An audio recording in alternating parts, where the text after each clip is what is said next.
I would like to thank the organizers for the invitation to speak to you today on International Regulatory Collaboration, Project ORBIS Update. My name is Angelo De Claro. I'm a hematologist-oncologist with USPHS Oncology Center of Excellence. Here's the outline of my presentation. I will provide you a background on the Oncology Center of Excellence, the OCE, and our history of global collaboration. I will then discuss the framework for Project ORBIS and provide you an update on the progress of the program. I will then discuss challenges and future directions.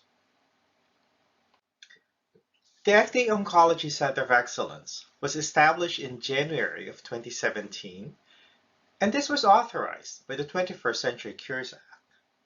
This represents the first FDA Intercenter Institute and fosters a unified interaction between three FDA centers, including the Center for Biologics Evaluation and Research, CBER,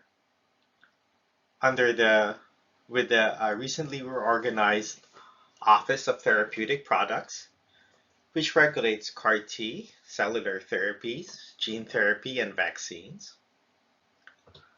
Under the Center for Drug Evaluation and Research, CDER, we have the Office of Oncologic Diseases, which regulates small molecule drugs, monoclonal antibodies, and antibody drug conjugates and other biologics.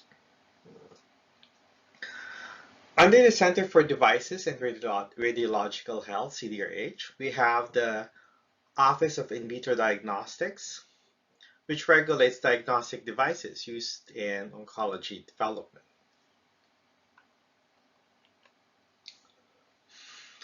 From January of 2017 to September of 2023, there have been 96 new molecular entity approvals and 261 new indications. So all in all, these comprise about total 350 oncology approvals in about 7 years. So this is about an average of 50 major approvals per year. And the average review time is about 6 months. This workload, particularly for Center for Drugs, oncology applications comprise about 30% of the overall workload. So this is a very highly active area in drug development. FDA Oncology Global Collaboration began in October 2004 with the European Medicines Agency. These interactions consist of monthly teleconferences where we discuss oncology-specific applications and topics. These cluster teleconferences, termed Oncology Cluster, has been expanded to include other regulatory authorities. These include Health Canada in 2010, Japan's PMDA in 2014, Australia TGA in 2014, and Switzerland's Swissmedic in 2016. What was apparent at these meetings was a delay of submission of oncology marketing applications to certain authorities, with lags of about 6 to 12 months being pretty common, and with some applications being delayed even longer than that, 12 to 24 months. In May of 2019, FDA launched Project ORBIS to facilitate the submission and review of marketing applications with our partner countries. The current participating countries, which are also termed as Project ORBIS partners, include Australia, Brazil, Canada, Israel, Singapore, Switzerland, and the United Kingdom. Now, each of these agencies have confidentiality agreements with each other. Key features of Project ORBIS. Project ORBIS aims for earlier submission of applications to ORBIS countries, typically within 1 to 2 months of FDA submission.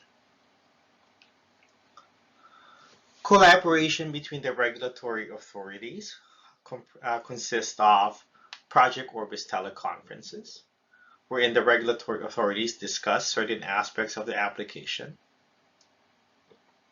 The partner countries who have the application are also invited to observe FDA standard processes and meetings. The assessment aid document was developed by OCE to facilitate the review of the marketing application.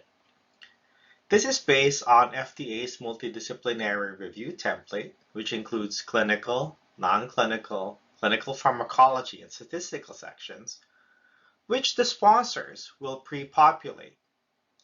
And this approach minimizes the copying and pasting that's conducted by the review team. So this use of the assessment aid document has streamlined the review of oncology marketing applications in the FDA. At FDA, the assessment aid serves as a formal review document, whereas in ORBIS countries, this serves as the core reference document. Besides the multidisciplinary assessment aid document, we also developed a product quality assessment aid, and this was piloted for small molecule new molecular entity products. The template was primarily developed by our CMC colleagues with Office of Pharmaceutical Quality, and this has been deployed in about 50% of the new molecular entity small molecule applications under ORBIS. Project ORBIS leverages the FDA staffing and expertise with application review. FDA oncology staff, we have about 280 full-time staff for the review of oncology marketing applications. We have about 100 clinical reviewers, of whom about 95 are oncologists or hematologist-oncologists. We have the support of 40 statisticians, 30 clinical pharmacology experts, 35 non-clinical experts, and 70 project managers, all for oncology marketing applications. These are organized into disease-specific teams. First, we have 18 of these within FDA. So these are experts in their respective areas and familiar with drug development and challenges.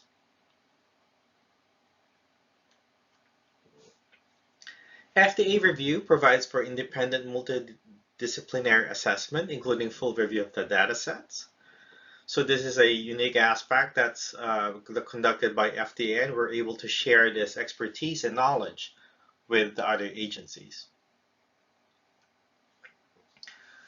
Importantly, under Project ORBIS, each country retains independent decision-making for each application. FDA is able to share the assessment aid document on the time of completion of FDA action for the application. And together with our Project ORBIS teleconferences and additional meetings, this has helped really the participating countries get a better assessment of the applications, and also provides for a more efficient review.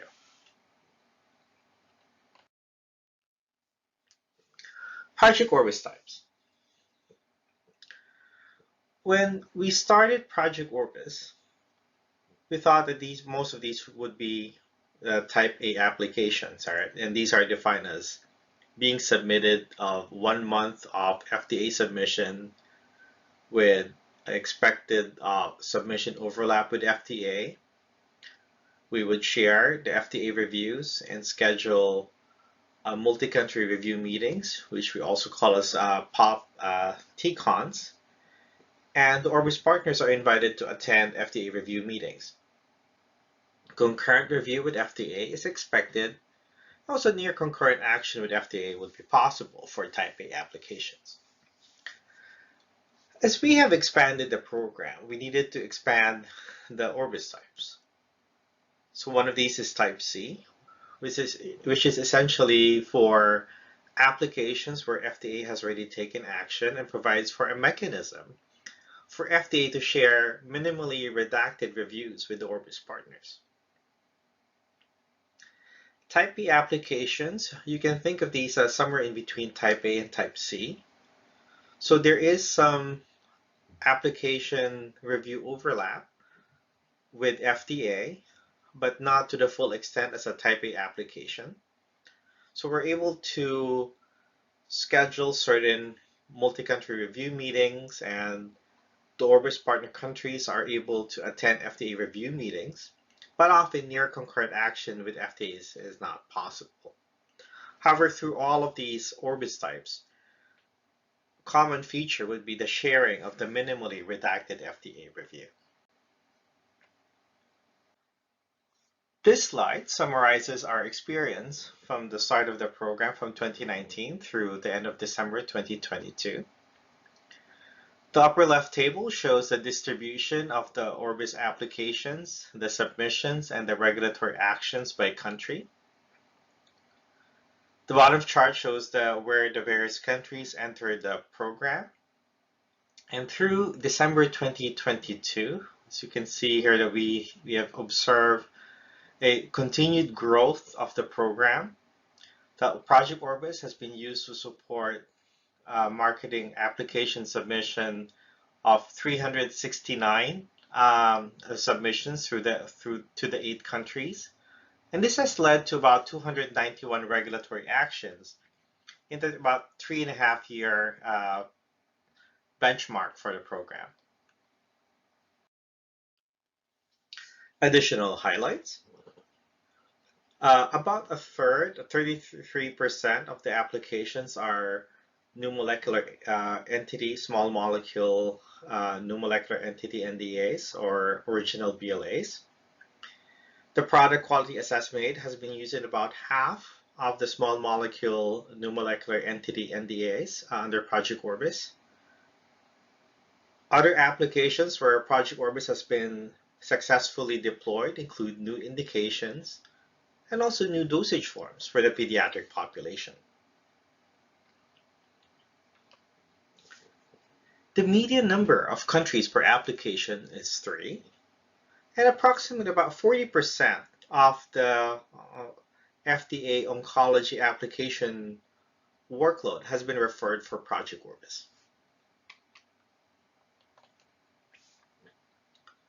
Importantly, we've observed that the submission gap to FDA is about a median of 1.9 months, and the action gap to FDA is a median of about 5.8 months.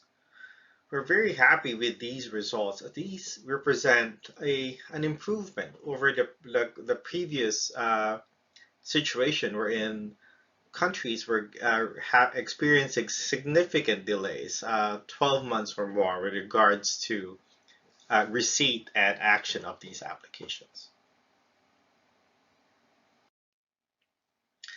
Challenges and future directions. Logistical challenges for regulatory authorities include review coordination and scheduling logistics. We're dealing with multiple time zones across the globe for the participating regulatory authorities. For applicants and sponsors, there's an initial learning curve regards to how to coordinate concurrent submission and management of the applications, but several sponsors have successfully adapted to this. Other challenges include considerations of expansion to other countries, whether certain countries would require translated documents. We also had to deal with operational considerations, such as how do you handle review clock stops that are employed by certain regulatory authorities. What's new in 2023? I'm excited to share with you that the European Medicines Agency, the EMA, has signified its interest to participate as an observer in Project ORBIS, and we look forward to working closely with EMA to see how to best integrate the EMA under Project ORBIS. Now, going back to FDA OCE, the mission of the OCE is to achieve patient-centered regulatory decision-making through innovation and collaboration. Project ORBIS, through its collaborative efforts, is certainly consistent with OCE's mission. OCE focuses on regulatory review. We also have multiple efforts related to regulatory science, education, stakeholder engagement, and regulatory policy. This slide shows a snapshot of OCE programs, including Project ORBIS, shown here in the middle.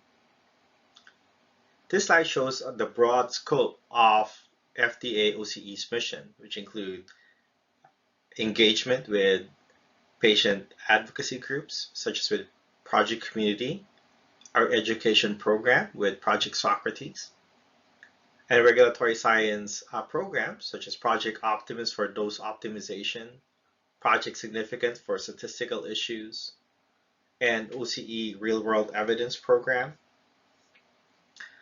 The purpose for this slide is to convey that OCE looks forward to apply our experience and learning under Project ORBIS to engage other regulatory authorities across these various programs.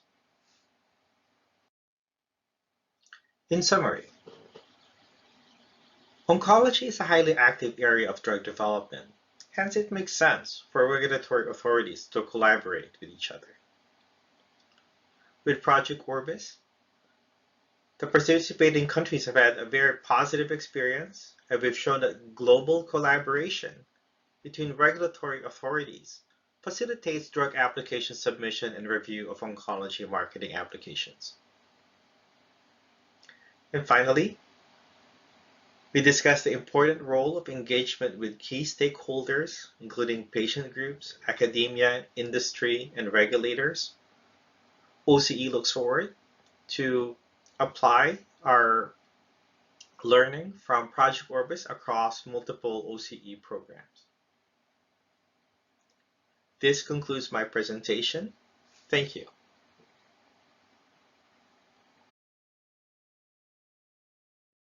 Good morning and welcome. I'm glad I got the opportunity to get everyone's attention as your coffee is hopefully kicking in.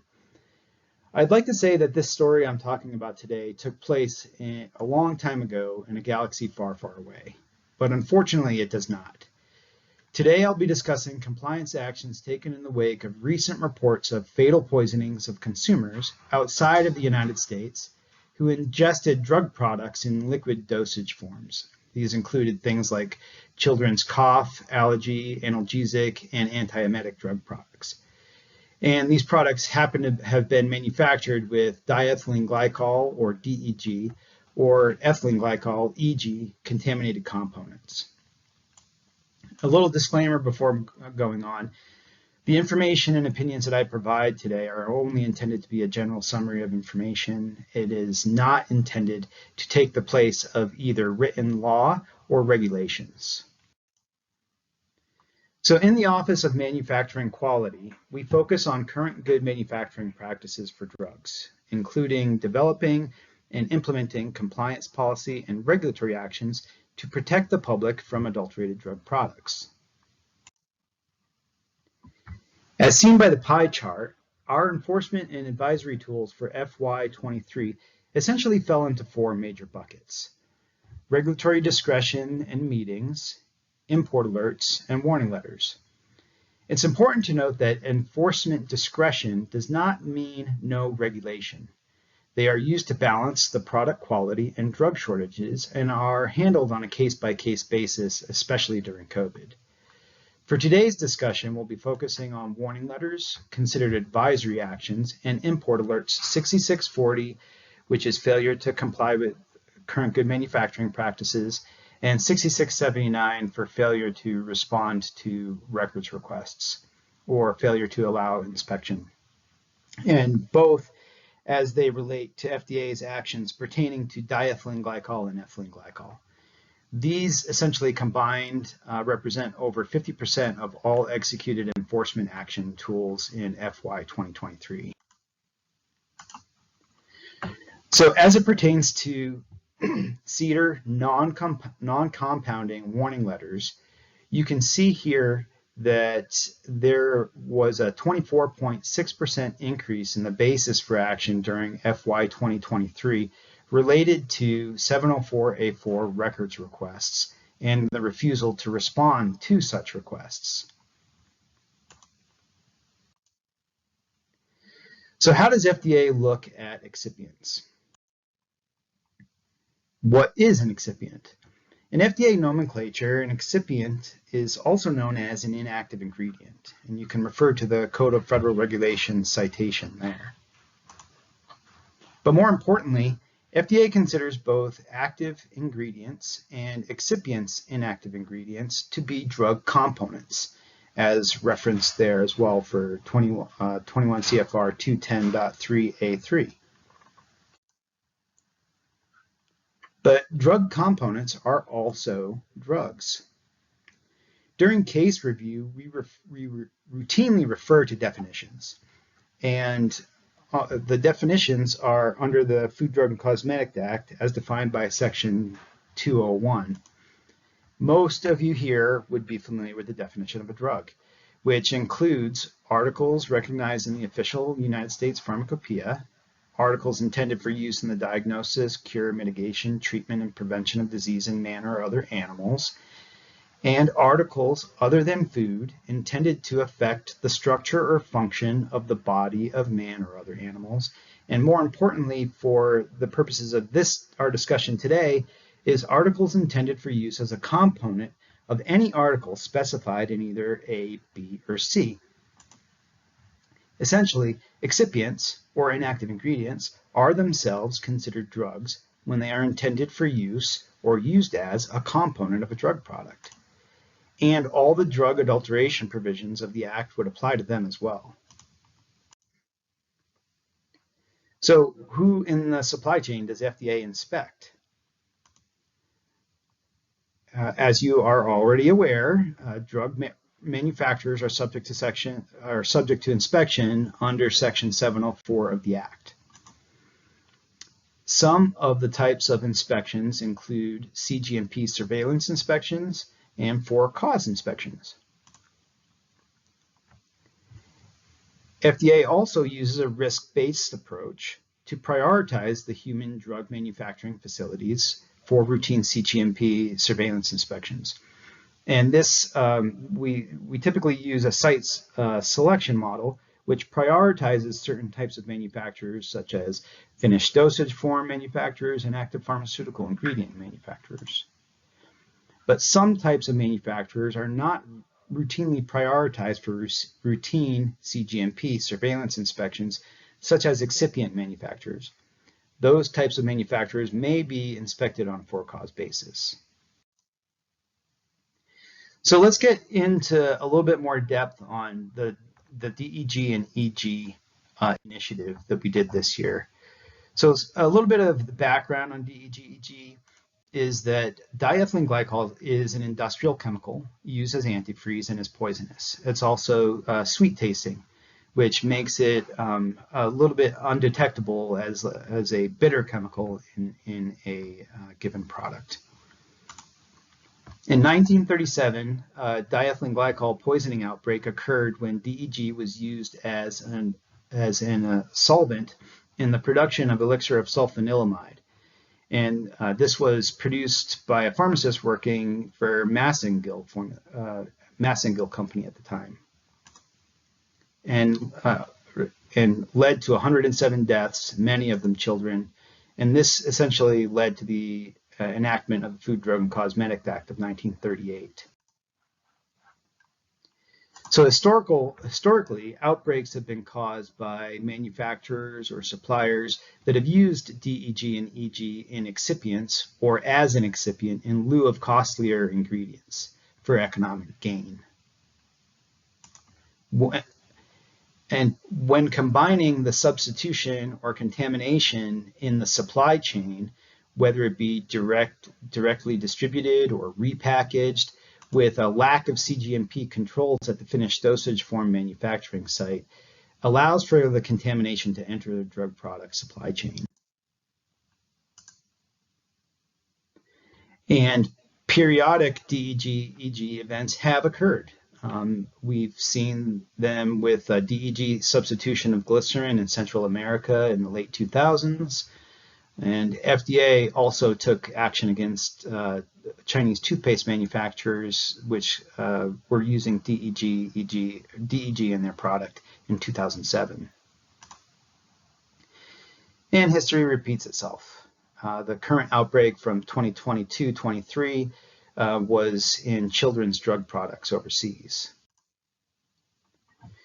And in late in this most recent outbreak, there were multiple outbreaks actually of DEG contamination, which occurred with initial countries identified as the Gambia, Indonesia, Uzbekistan, and the Marshall Islands.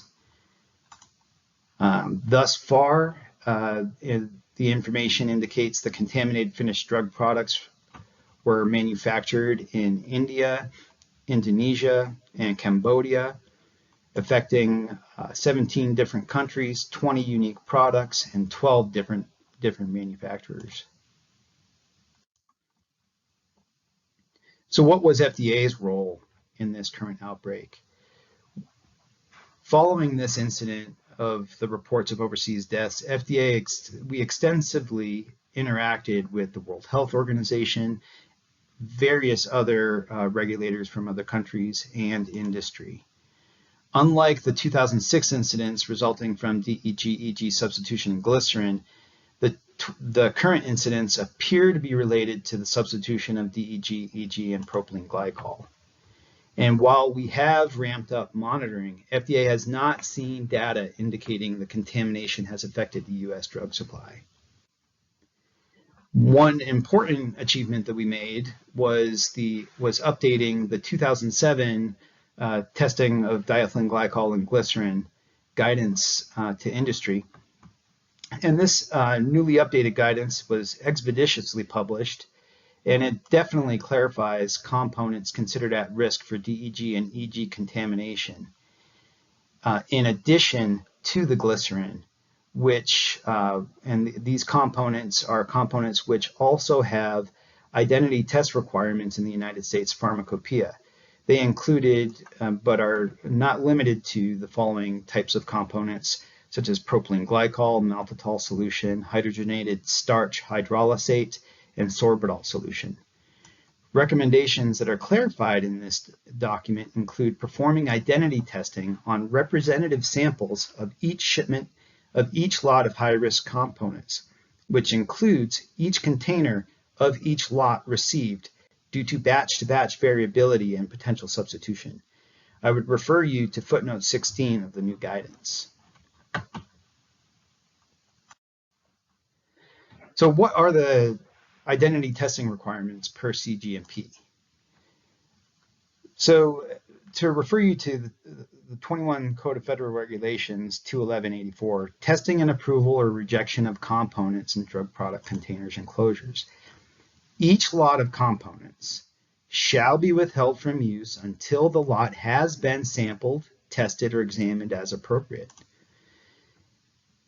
Representative samples of each shipment of each lot shall be collected or tested for examination, and at least one test shall be conducted to verify the identity of each component.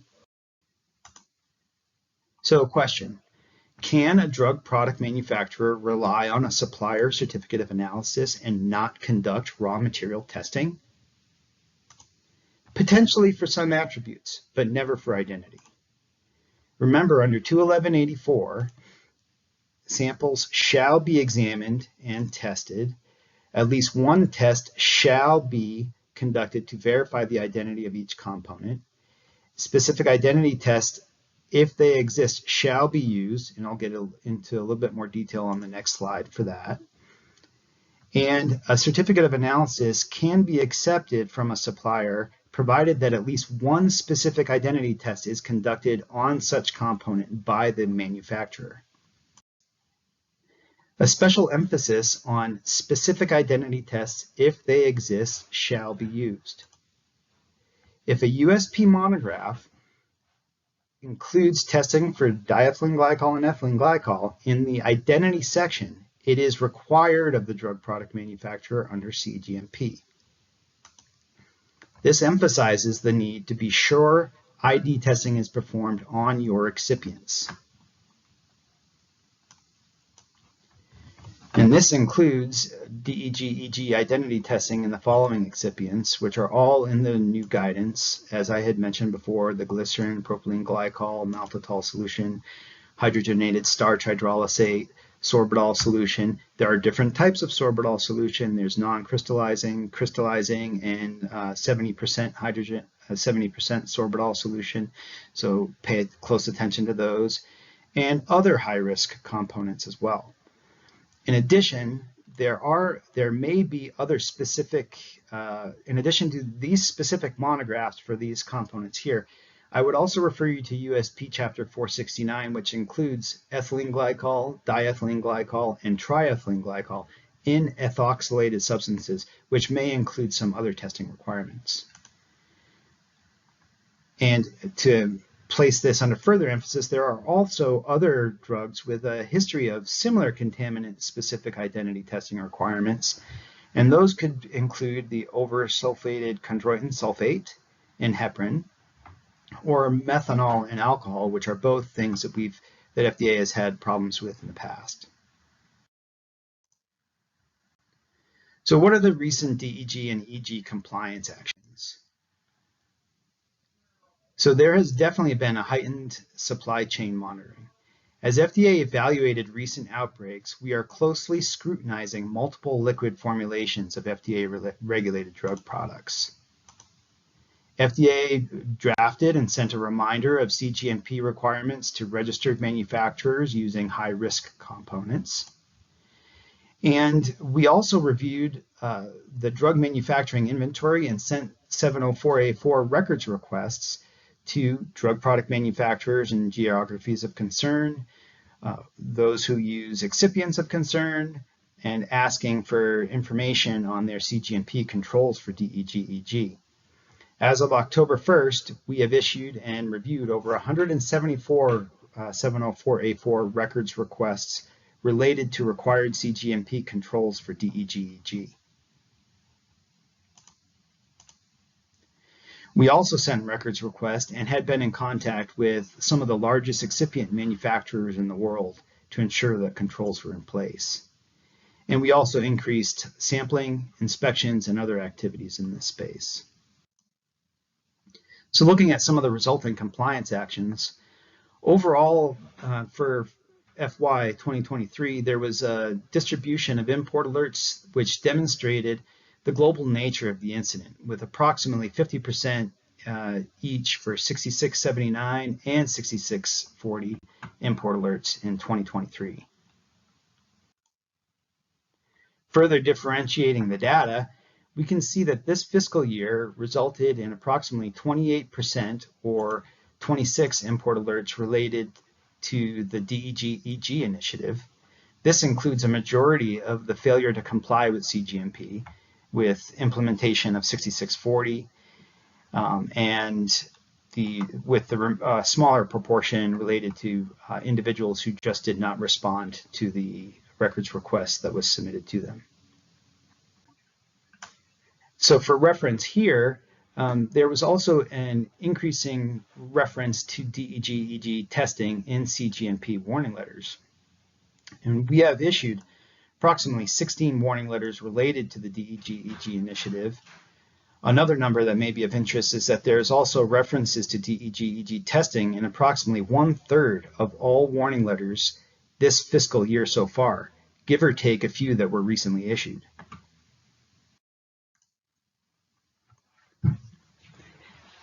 And to kind of wrap this up with some case examples, I pulled some excerpts from a couple warning letters that had been issued recently for lack of controls for components at risk for DEG-EG contamination. The first example is really meant to just emphasize that FDA is taking action beyond the 2007 guidance document, which primarily pertained to glycerin, but left open the door for other excipients that were at risk. And you can see here that the language that's being used in recently issued warning letters pertains to not only glycerin, but also other high-risk components such as propylene glycol and sorbitol solution. You can refer to the link there for the redacted copy online. In addition, an additional example that I had pulled places special emphasis on the need to assess the compendia that are being used to assess components used in finished drug product production.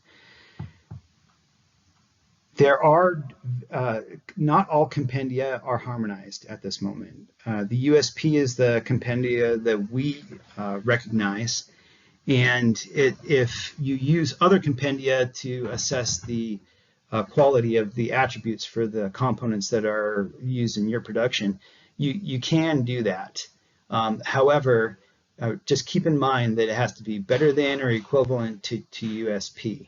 In this specific example, a firm was using the 2018 Indian Pharmacopoeia monograph for glycerin.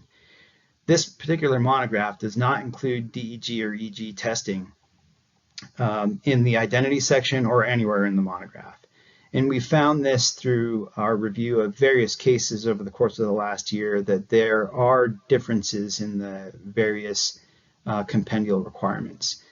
So just ensure that if you're using a compendia to determine the quality of your excipients, that you ensure that it is meeting either the USP or either better than or equivalent to USP for the requirements, especially for identity testing and diethylene glycol and ethylene glycol.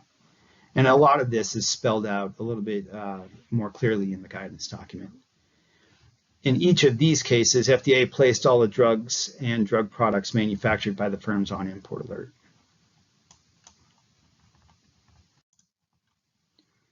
So in summary, OMQ works to minimize consumer exposure to unsafe, ineffective, and poor quality drugs. Excipients are drugs, and we have seen recent quality issues with certain excipients. It is your responsibility to know your components and associated identity testing requirements, as well as to keep updated on current FDA guidance, changes to the USP, and trends in your industry. We take action to protect the public from adulterated drug products in the United States market. And that's all I have today. I look forward to your questions during the live Q&A, and thank you for your time.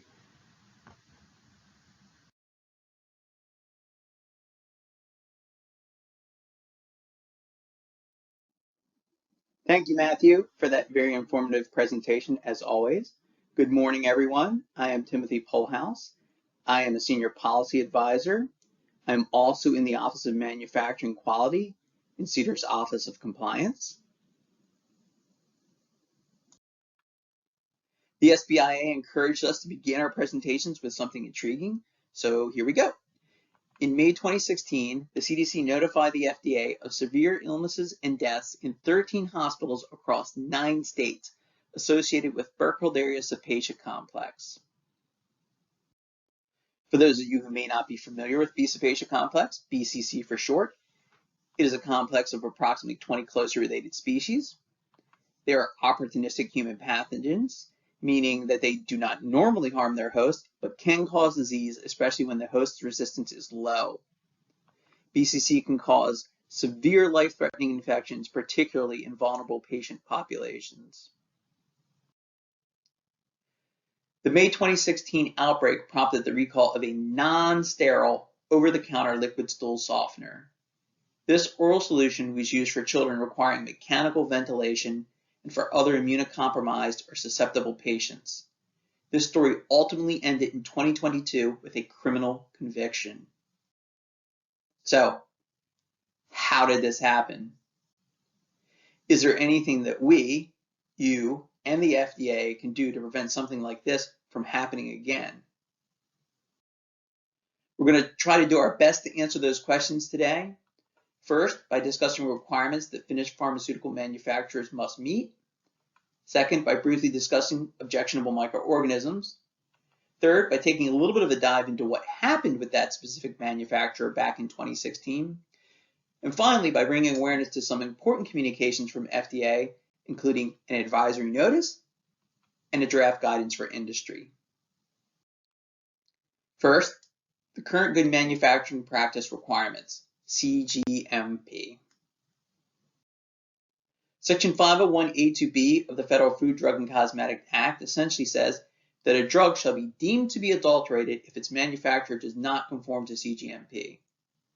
The statute is actually significantly more verbose than that, but I'm going to spare you the exact wording. That said, as a public service announcement, I urge all of you to review the statute in depth at your leisure.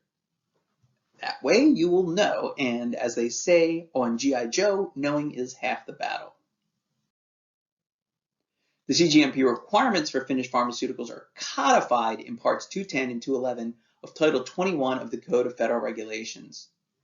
These CGMP regulations contain the minimum requirements for the methods, facilities, and controls used in manufacturing, processing, and packing of a drug product. The goal of these regulations is to make sure that products are safe for use and have the ingredients and strength they claim to have. As promised, a brief discussion on objectionable organisms. The word objectionable is used 3 times in 21 CFR 211. 84D6, each lot of a component, drug product container, or closure with potential for microbiological contamination that is objectionable in view of its intended use shall be subjected to microbiological tests before use. 113A, appropriate written procedures designed to prevent objectionable microorganisms in drug products not required to be sterile shall be established and followed. 165B, there should be appropriate laboratory testing as necessary of each batch of drug product required to be free of objectionable microorganisms. What exactly does objectionable mean? What would cause a microorganism or microorganisms to be considered objectionable? Thankfully, the preamble to the final rule for these regulations helps us out here. It states, microorganisms could be objectionable by virtue of their total numbers or their detrimental effect on the product or by their potential for causing illness in the persons ingesting them. The preamble furthermore explains that the definition of the term objectionable is not practical in the regulations because the objectionable nature of a microorganism may develop only in relation to the unique circumstances of a particular formulation, a particular ingredient, a particular method of manufacture, or the conditions found at a particular firm. So, how do manufacturers identify and prevent objectionable organisms? For starters, they need to have appropriately qualified microbiologists weigh in. They also need to understand their particular risks, which they can't really do unless they have appropriately qualified microbiologists weigh in. We'll touch base a little on some of the specific risks later. But before we go too far, it's also important to discuss the USP and understand what role it plays from a microbiological quality perspective in the manufacture of non-sterile drugs. A few points here. Compendial products must comply with applicable and binding USP general chapters. In other words, chapters under 1,000. This includes USP 61, microbial enumeration tests, USP 62, tests for specified microorganisms, and the new USP 60, tests for Burkholderia cepacia complex. Manufacturers of non-compendial articles may use USP general chapters to assist them in meeting some CGMP requirements. But here's the very real and sadly not uncommon problem.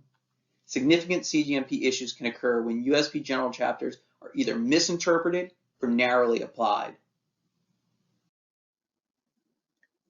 Tim, what do you mean by that? Well, for example, some manufacturers do not appreciate that USP indicator organisms are not intended to be a sufficient standard for objectionable microorganism testing. It is really important for manufacturers to understand that USP monograph tests, assays, limits, and reference general chapters are not batch release standards. USP 61 and 62 have been the subject of unfortunate misapplication. Tests beyond those covered in 61 and 62, including actual microbial identification of bioburden, not simply differential media, are needed for product release in many cases. Also, the misapplication of General Information Chapter 1111, which discusses acceptance criteria for non-sterile products, has been very problematic. The chapter itself states that the list of specified microbes is not necessarily exhaustive, and for a given preparation, it may be necessary to test for other microorganisms.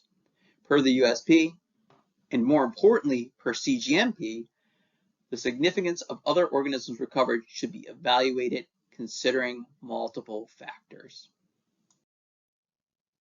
Okay, let's jump back to the story we started with. CDC conducted an epidemiological investigation of the tragedy, with FDA collecting and testing samples of the manufacturer Pharmatech's water system and its finished product, DocuSafe. Using isolates from the water system, the finished product, and ill patients, FDA and CDC were able to link the water, the product, and the patient through DNA fingerprinting. But there's more to the story when we try to understand exactly how this occurred. Well, to start with, the manufacturer's water system was poorly designed and it had not been qualified. It was a cold system that was not continuously circulated and was shut off for as long as 3 days between uses. All problematic, all known to lead to contamination in water systems. Unfortunately, Pharmatech also was not appropriately testing this water, which was used to formulate the product. Plus, they didn't have adequate product release testing. They were not identifying opportunistic pathogens in the final product, and they lacked method validation for their antimicrobial effectiveness testing. The CDC paper concluded that preservatives used by the manufacturer may not have been sufficient to prevent the proliferation and could have enabled contaminants to proliferate in the liquid DocuSafe product after release prior to use. Basically, the perfect storm of CGMP violations. Very poor quality oversight here. We talked about opportunistic pathogens earlier. In this case, administration of the contaminated liquid DocuSafe to critically ill patients via feeding tubes, coupled with mechanical ventilation, and the risk of aspiration among such patients may have increased the ability of organisms to colonize and infect the respiratory tract and spread to other body sites. Remarkably, Pharmatech decided to restart DocuSafe production several months after the recall, despite being advised by FDA to not do this.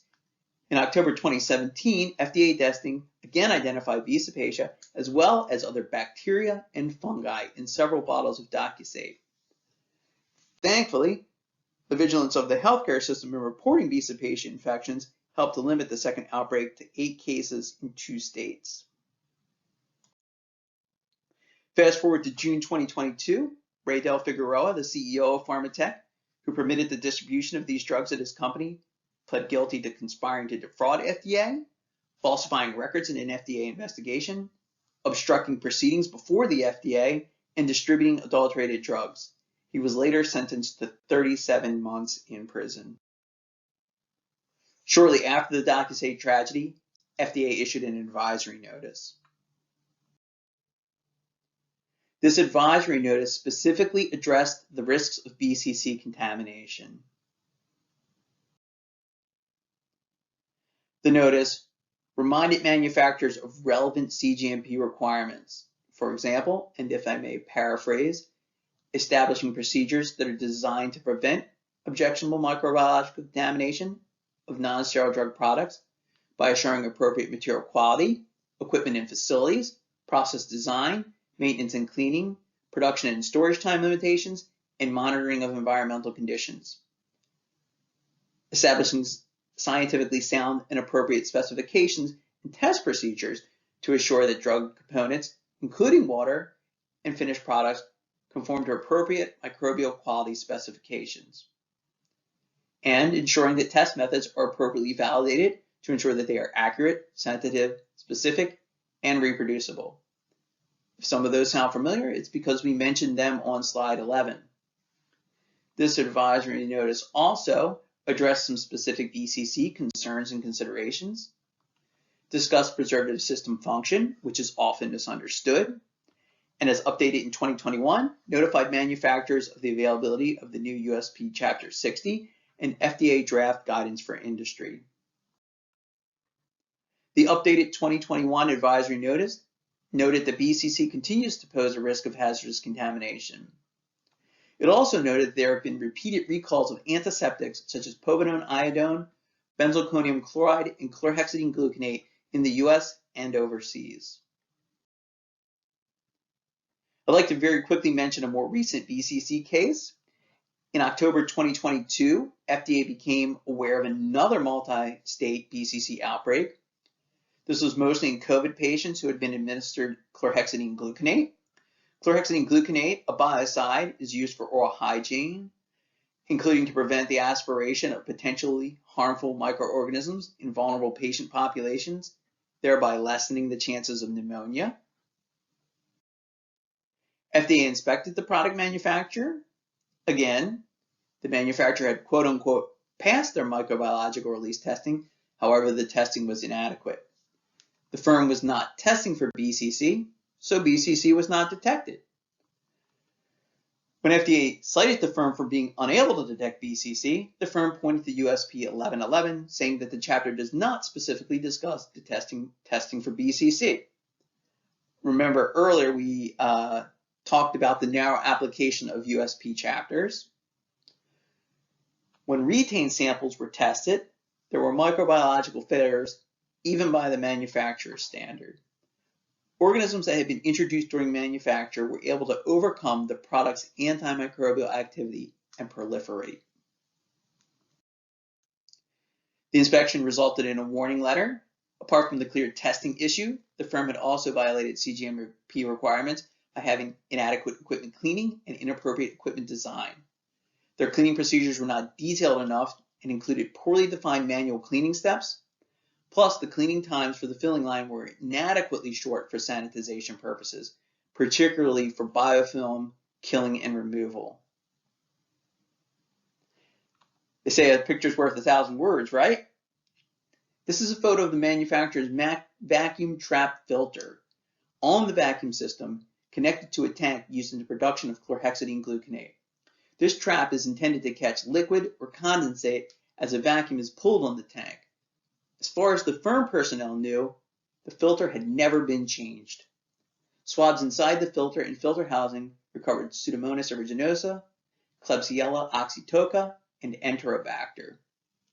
And there was no check valve to prevent backflow between the contaminated filter and the production tank.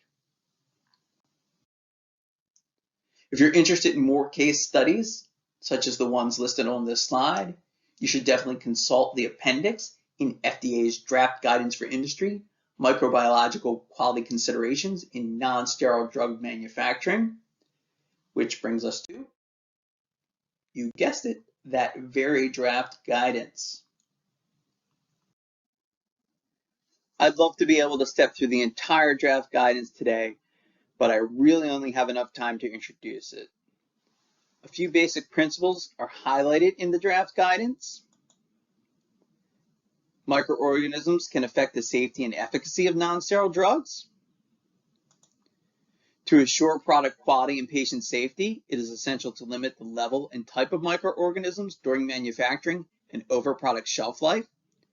Even though non-sterile drugs are obviously not required to be sterile, there are indeed thresholds for microbiological content above which the safety and efficacy of a given drug may be adversely impacted. Prevention, risk-based control, and monitoring of the microbiological population in non-sterile drug components and products are necessary to minimize the risk of patient exposure to significant numbers or harmful species of microorganisms, as well as harmful microbial metabolites and/or toxins, which are sometimes forgotten. And very importantly, quality should be designed into equipment, facilities, and processes. The draft guidance discusses a couple of notable risks in non-sterile drug manufacture, especially for aqueous products. Water can be a real issue. Water system control deviations, which can be difficult to detect, may lead to the formation of biofilms that can have a profound impact on the microbial quality of some drugs. We know that elevated levels of bioburden can be sporadic when biofilms exist, so sampling can sometimes miss this, or manufacturers simply ignore these sporadic high readings when other readings are acceptable. Proper water system design and control, appropriate microbial action limits, and routine water quality testing are all critical in ensuring that water microbial levels are below established limits and free of objectionable microorganisms. Also, non-sterile products that can support microbial growth during the product shelf life should be designed to prevent the microbial proliferation of both intrinsic microorganisms and organisms inadvertently introduced during use. That said, it's very important to understand that although the potential for microbial growth can be partially mitigated by a preservative system or formulation considerations, neither are a substitute for proper manufacture. They can't substitute for a comprehensive approach to preventing contamination with objectionable microorganisms, and they should not be presumed or relied upon to reduce in-process bioburden during manufacture. Certain microorganisms have been found to degrade commonly used preservatives, despite the products having previously met antimicrobial effectiveness testing acceptance criteria. The guidance notes that the approach necessary to prevent objectionable microorganisms will depend on the risk of microbiological contamination in the non-sterile drug, including the characteristics of the product, for example, whether it is a liquid or a tablet, the manufacturing process, components, facilities, equipment, and personnel, and the adequacy of microbiological testing. Well-designed and appropriately controlled manufacturing processes present fewer opportunities for introducing objectionable microorganisms. A risk-based impact assessment helps manufacturers identify product-specific characteristics and manufacturing process elements that are more likely to introduce bioburden or objectionable microorganisms into the non-sterile drug. Apart from the recommendations on the risk-based assessment, I just want to quickly point out for your awareness that the draft guidance also covers a few specific topics: solid dosage forms, non-solid dosage forms, and special cases such as BCC, non-sterile preoperative skin prep products, and transdermal products. Before I finish, here are links to several documents and notices I discussed throughout this presentation: the CDC investigation, the Department of Justice announcement on Pharmatech,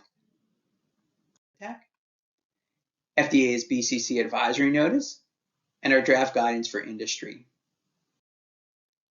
Today's take-home messages: CGMP requires the absence of objectionable microorganisms.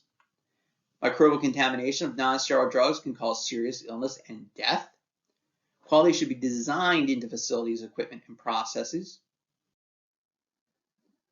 CGMP non-compliance, whether it be from poor understanding of CGMP or poor implementation, has resulted in recent tragedies. And an FDA advisory notice and draft guidance for industry are available for your thoughtful contemplation.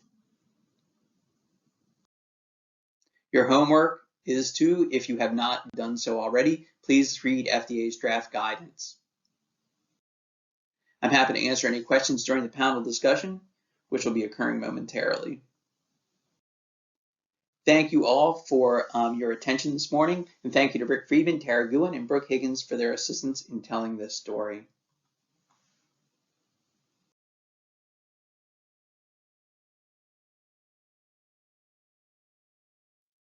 Thank you for the great presentations. We're moving into our first Q&A panel, and we'll give our presenters a moment to connect their mics and activate their video options. And as a reminder, if you haven't had a chance to submit your questions via the Q&A chat pod, please do so now.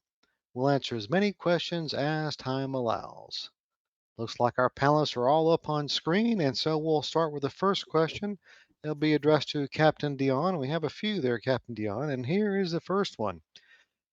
If an excipient falls under the category drug per the FDA definition, does it mean that all excipients must comply with 21, I believe it's CFR Part 210? Okay, thank you very much for that question. There's actually quite a few questions that have been asked today, so You're a very inquisitive group, and I greatly appreciate that.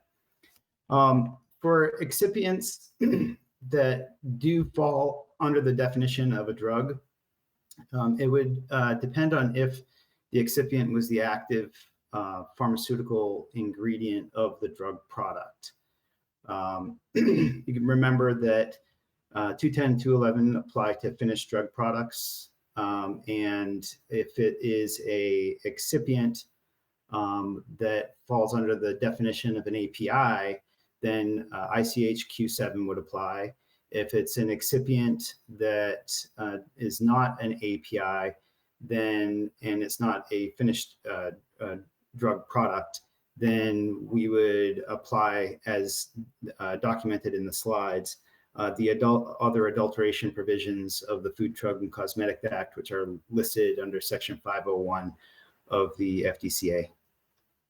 Thank you.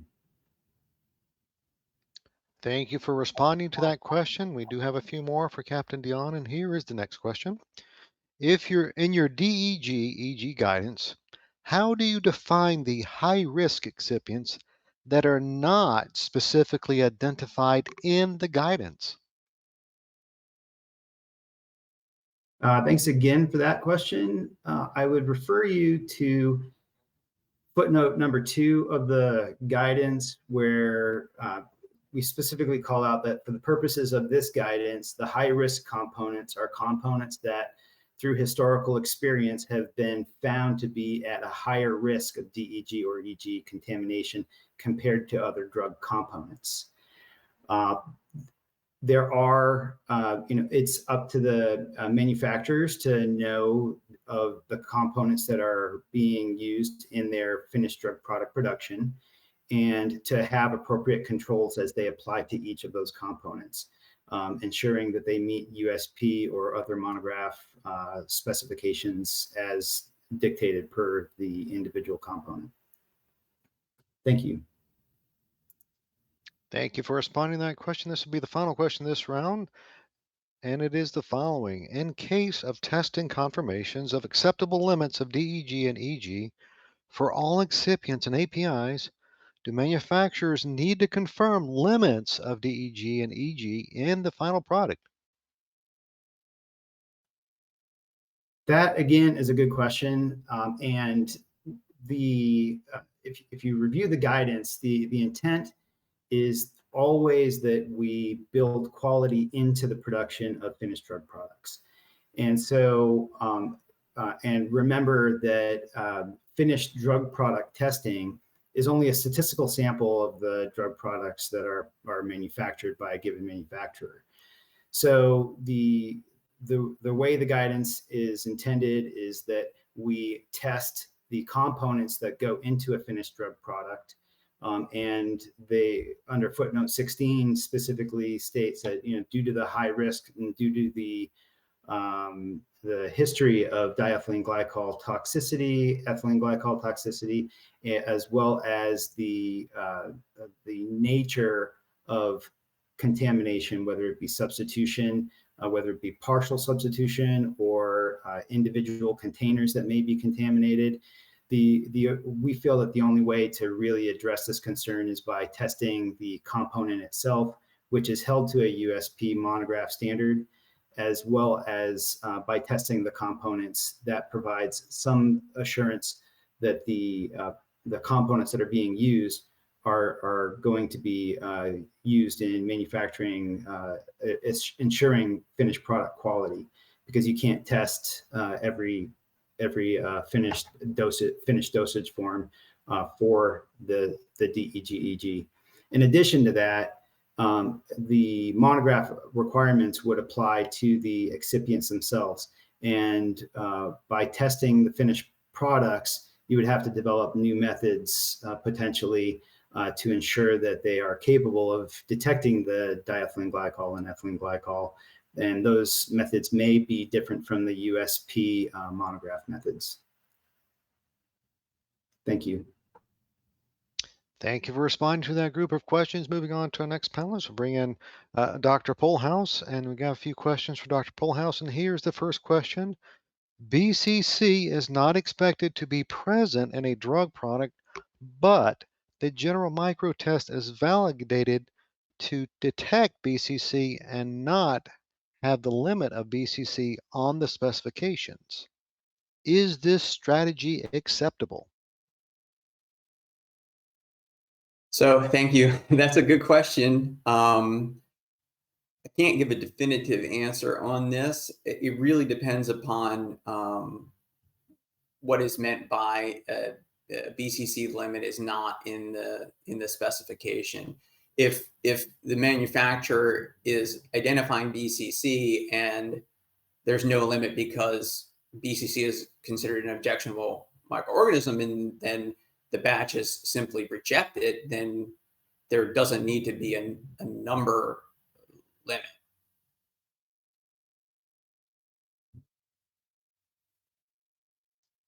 Thank you for responding to that question. We've got a few more questions for Dr. Pohlhaus. And here's the next question. Many pediatric formulations for IND or later NDA were developed based on suspension dosage form containing water, usually injectable grade. Do we need to do something additionally with the raw material, in this case water, testing and final product testing according to your presentation? So I guess a couple of things in response to that question. I'm going to assume that this is an oral dosage form, and I think it's certainly a good idea to use water for injection for the formulation, but of course it's expected that that water meets all of the attributes that it's expected to have, and needs to be tested for that. Now you may be getting it from an appropriately qualified vendor. I don't know, or the water may be produced at the facility. So those are different. Obviously, different things are going to happen in those circumstances. Now, as far as whether anything should be done additionally in response to the presentation is really kind of meant to help people know that what they should be doing. I don't think anything that I've said here today is like we now have this additional expectation. These are just expectations that we've had, and we're really just trying to make sure that everyone is aware of them and clarify them and highlight some of the issues that we've seen and some of the common pitfalls, failure modes. So if something that you're currently doing seems to differ significantly from what's in the presentation, the draft guidance, right? You maybe haven't conducted risk assessment as appropriately, as thoroughly as you should. Then it may require something in additional to what you are currently doing. I hope that answers the question for whoever asked it.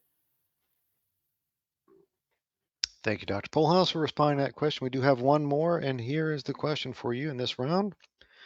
Is it the expectation of the agency that BCC is specifically tested for during general USP 62 specified microorganism testing? So that's a good question. Thank you. Remember, I don't want people to get the wrong idea about what USP 62 is, right? USP 62 is that's not intended to be a standard for batch release testing. So if it's being viewed as a standard for batch release testing, that could be dangerous.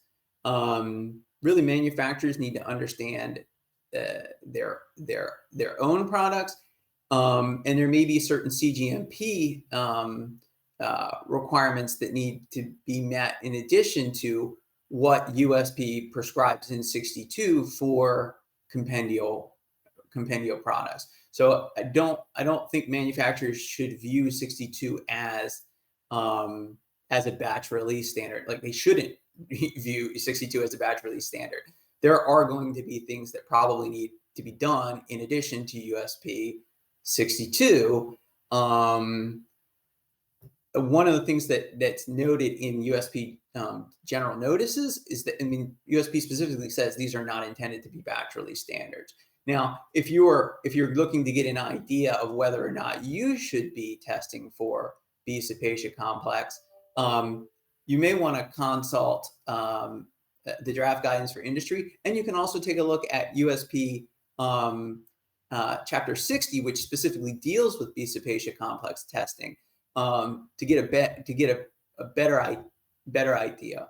But there are going to be so many variations in manufacturing and testing based on different products and routes of administration, that this is why, remember, it's like really important that a qualified microbiologist be available to any manufacturer.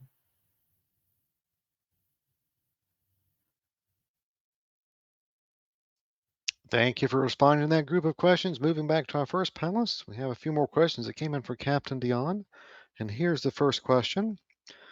Do you expect the USP monographs to be updated for the high-risk components named in the footnotes of the guidance, such that glycol testing is included in the ID test section? That's a great question. And the USP monographs for the high-risk components that were named in the guidance document each have diethylene glycol and ethylene glycol as limits tests required as in the USP ID section of the monographs. That's why those specific components were called out in the guidance document. There are many other components that may have other types of glycol testing or DEG and EG testing that is required as part of the impurities sections of those monographs. Those are things that may change. But again, we were focusing as part of the presentation and reiterating that the identity section is what is held to the CGMP standard. So it's best to pay attention to any updates to the USP for the components that you use in your drug products. Thanks. Thank you for responding to that question. We do have a few more questions for Captain Dionne, and here's the next question. If a drug manufacturer wants to rely on a COA for a test, it's different from the ID, is that an internal decision that can be done following internal quality system tools, or would this need FDA pre-approval? That's another good question, and it's a little bit complicated. Manufacturers can rely on contract labs to perform verification of COAs. And if your firm elects to use a contract testing lab, then that would fall under the auspices of the quality unit. There's FDA guidance out there for quality agreements that may be in and should be in place with anyone that performs manufacturing operations on your behalf. And if you elect to rely on a C of A from the raw material supplier themselves, that doesn't fall under the same legal umbrella as your firm, then some of the things that would be expected would be, supplier qualification and verification of the certificates of analysis that are provided from that raw material supplier. But ultimately, you're responsible for ensuring that the component meets the specifications and as needed by whatever manufacturing process that you use to produce your product. Oh, and for FDA pre-approval, if you're an OTC manufacturer that's making something under monograph standards, then that would fall under just quality unit oversight. If it's something that is done under an application, then I would encourage you to seek out additional guidance for appropriate amendments to the application, depending on the like critical nature of the component being used.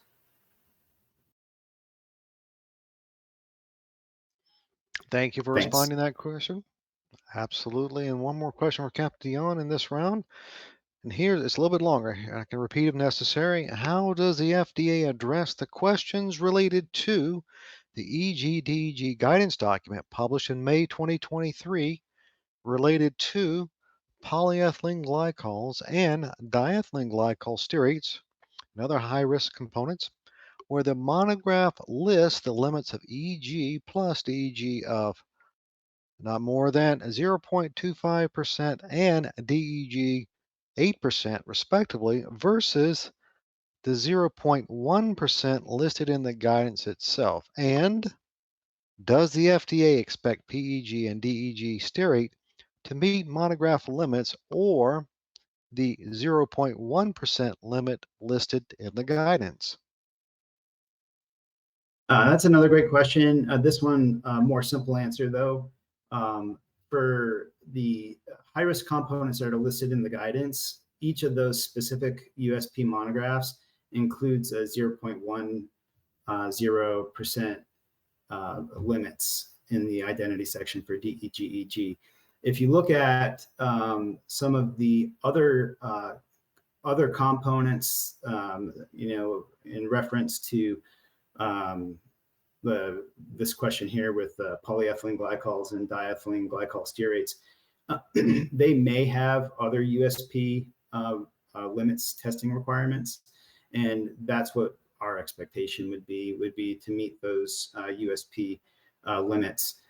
There are other components that do have higher limits, and that could be based on the percent in the formulation, but that's what our expectation would be to meet the USP monograph standards.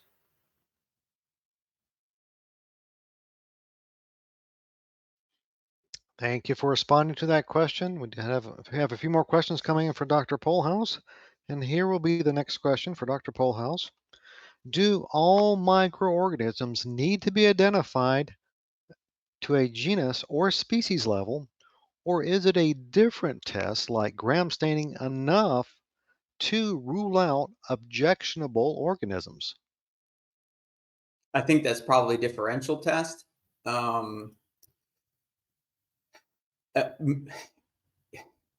mean, the tough answer here is identification to the genus and species level is very often needed to identify objectionable microorganisms. There could be, I suppose there could be, if you had no molds allowed in your product and you tested for mold, you would say, okay, well, we have an objectionable microorganism here, which is unacceptable. But very often, actual identification of the microbe is needed to actually conduct an investigation and try to figure out the root cause of the contamination. So it's often necessary, and it is certainly a very good practice, I think, as any microbiologist worth their weight would tell you. Thank you. It's a good question. Thank you, Dr. Pohlhaus. We do have another question that came in, and it's referring to USP 1111. You mentioned USP 1111 a couple of times. Can you speak a little more about the issues with the misinterpretation of that chapter? Okay. Yeah, good question. So we did mention 1111 a couple times.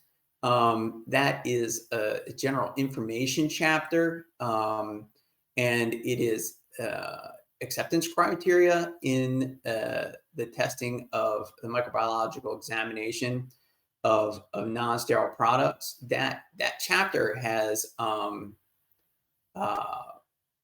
a table in it, and there's, for example, this says like for aqueous oral dosage preparations that E. coli should not be present, and that's the only microorganism listed in the table. And sometimes people using the chapter think that that table is the entire chapter, and that table's not the entire chapter. Just beneath the table, it says that that the microorganisms in the table are certainly like not intended to be exhausted. And as we just it says that you should be thinking about other risks, such as the route of administration, the conditions of administration, the patient population, and whether or not they're in a diseased state or not, things like that, right? So, right, if you just looked at 1111 and just the table, and you thought the table was it, then you wouldn't test like what we saw in the presentation. You might not test for a B. cepacia complex in a product where B. cepacia could kill someone. So it's not, the table's not intended to be exhaustive. The chapter itself says it's not intended to be exhaustive, and then just CGMP. It's just like, if you just use that table, that would not be sufficient for meeting CGMP requirements. So that's kind of really important to understand, and we see a lot of manufacturers who do not understand that.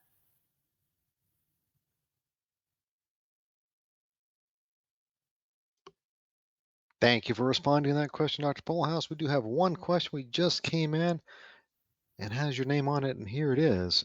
If a product has low water activity, is there much of a microbiological concern?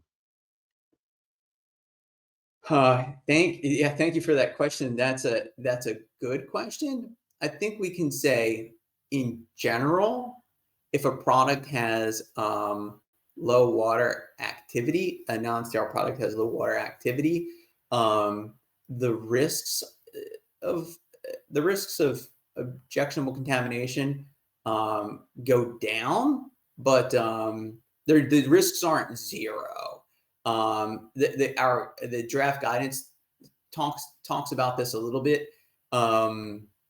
There are some products that have low water activity, such as some ointments that they're applied in potentially like some pretty sensitive areas where conditions might be very favorable for microbiological growth, and that can have real health consequences, and certainly could lead to someone feeling very, very, very, very uncomfortable, to say the least.